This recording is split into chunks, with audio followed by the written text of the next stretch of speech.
आज हम भारतीय संविधान के मूल अधिकार पर चर्चा करेंगे। सबसे पहले मूल अधिकार की ऐतिहासिक पहलू को देखते हैं। मौलिक अधिकारों का सूत्रपात 1215 में इंग्लैंड के मैग्ना कार्टा से हुआ। वहां की जनता ने सम्राट जॉन को मैग्ना कार्टा पर हस्ताक्षर करने के लिए बाध्य कर दिया। इसीलिए भारतीय संविधान के भाग 3 को भारत का मैग्ना कार्टा कहा जाता है। फिर 1700 आदि में अमेरिका के संविधान में अधिकार पत्र की घोषणा की गई, जिसमें नागरिकों को कुछ मूल अधिकार दिए गए थे। फिर 1931 में कराची अधिवेशन में, जिसके अध्यक्ष सरदार वल्लभ भाई पटेल थे, कांग्रेस ने घोषणा पत्र में मूल अधिकारों की मांग की।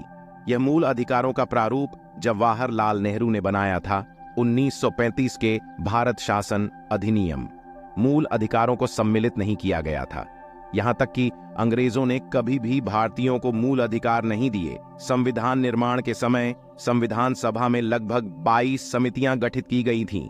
उनमें से एक मौलिक अधिकार उप समिति भी थी, जिसके अध्यक्ष JB कृपलानी थे।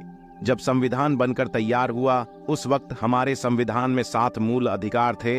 बाद में संपत्ति के अधिकार के हटा दिया गया, इसलिए अभी 6 मूल अधिकार है।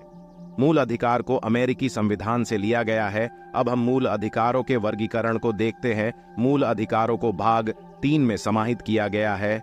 इसके अंतर्गत 12 से 35 तक के आर्टिकल आते हैं। अनुच्छेद 12 में राज्य शब्द को परिभाषित किया गया है।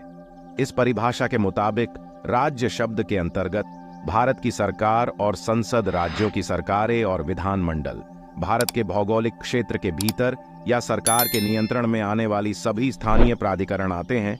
अनुच्छेद 13 में मूल अधिकारों से असंगत विधियां हैं। अनुच्छेद 13 कहता है कि वह कोई भी विधि जो मूल अधिकारों के खिलाफ होगी, उसे अवैध घोषित कर दिया जाएगा। यह शक्ति सुप्रीम कोर्ट को अनुच्छेद 32 और हाई कोर्ट को अनुच्छेद 228 को प्राप्त है। आर्टिकल 13 को आर्टिकल 368 के तहत कोई भी शब्द को संशोधन नहीं किया जा सकता।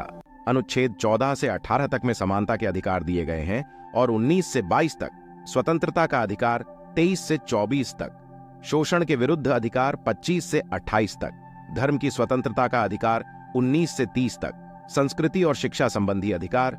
अनुच्छेद 31 में संपत्ति का अधिकार दिया गया था, लेकिन 1978 में 44वें संविधान संशोधन के द्वारा इसे हटाकर भाग 12 आर्टिकल 300 का के तहत इसे कानूनी अधिकार बना दिया गया।